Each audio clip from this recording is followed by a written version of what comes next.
বলছি না এটা দূরে কোন ভাই আসসালামু আলাইকুম ইয়া রাসূলুল্লাহ ইওটা দিছি কত দিন সেটা জানা দিন ঠিক আছে আসসালাতু ওয়াসসালামু আলাইকা হাবিবাল্লাহ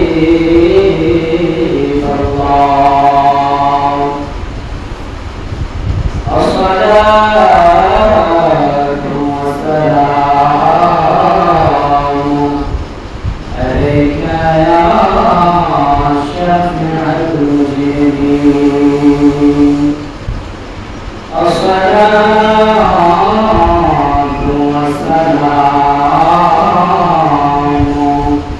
আলাইকা ইয়া রাহমাতাল লিল আলামিন আলহামদুলিল্লাহি রাব্বিল আলামিন ওয়াসসালাতু ওয়াসসালামু আলা সাইয়্যিদিল আমবিয়া'i ওয়াল মুরসালিন أما بعد أعوذ بالله من الشيطان الرجيم ببركة بسم الله الرحمن الرحيم هل يستوي الذين يعلمون والذين لا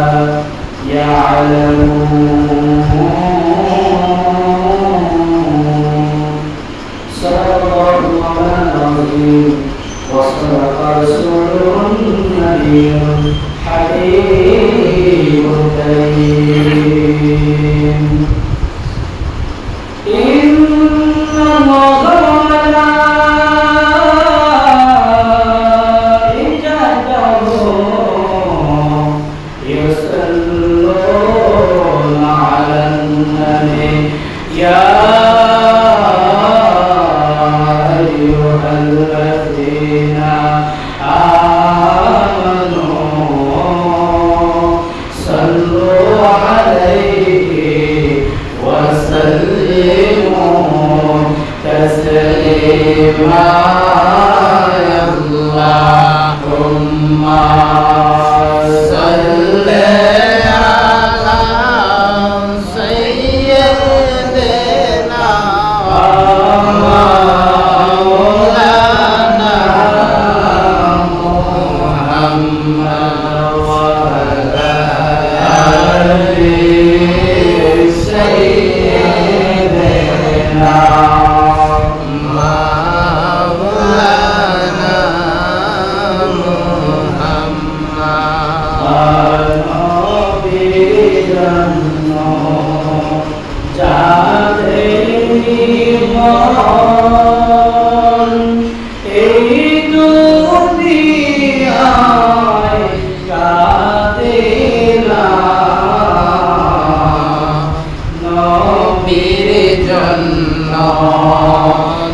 যাদের মন এই নবীর জন্য কাঁদে না রোজ হাসরে ওই পাপীরা রোজ হাসরে ওই পাপীরা নবীজির শাফায়াত পাবে না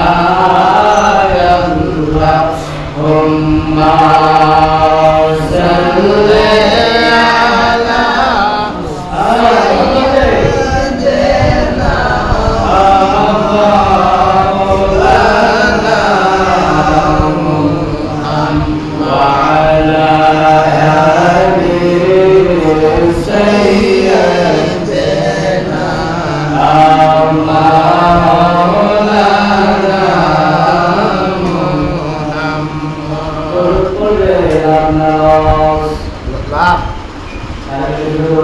লা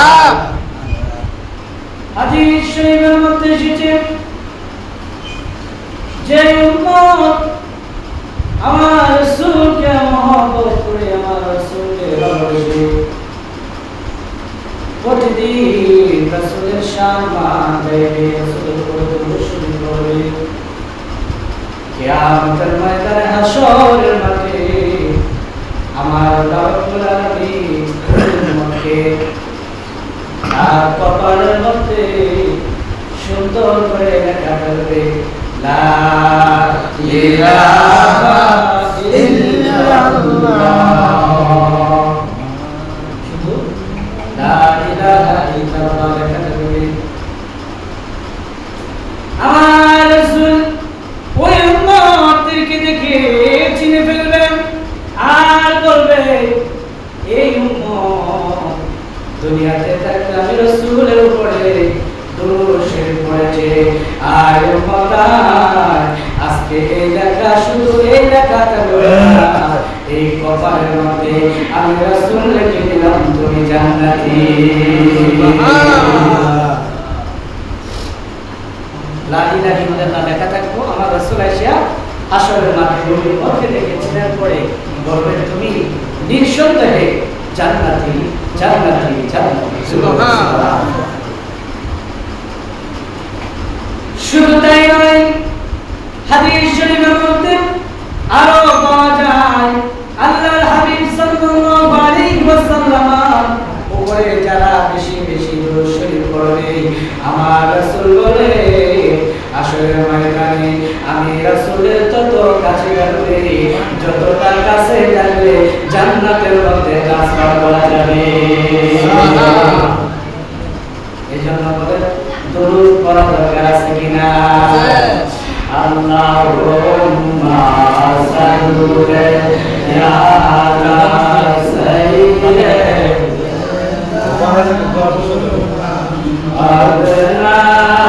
আদনাবিয়ানা শাফিয়ানা মাওলানা মুহাম্মাদ আল্লাহুম্মা সাল্লি আলা সাইয়্যিদিনা মুহাম্মাদ নাবিয়ানা শাফিয়ানা মাওলানা মুহাম্মাদ কাছে চিনিল মাসে চিনিল চিনিল বলের হরিণী গাছে চিনিল মাসে চিনিল চিনিল বলের হরিণী মানুষ হইয়া চিনিলাম না রে মানুষ হইয়া চিনিলাম না রে দুঃখ রইল মনে রে আল্লাহুম্মা সাল্লি আলা সাইয়্যিদিনা মুহাম্মাদ নাবিয়ানা শাফিয়ানা মাওলানা মুহাম্মাদ আসলে আমরা এই টেক্সটে যাদের জিকির করি আল্লাহ আল্লাহ আল্লাহ আল্লাহ আল্লাহ আল্লাহ আল্লাহ আল্লাহ আল্লাহ আল্লাহ আল্লাহ আল্লাহ সালাম গয়া আমার দরুদ সালাম গয়া আমার নবী মুস্তাফা আমরা যদি যাইতাম মদিনায় আমরা যদি যাইতাম মদিনায় আল্লাহ আল্লাহ আল্লাহ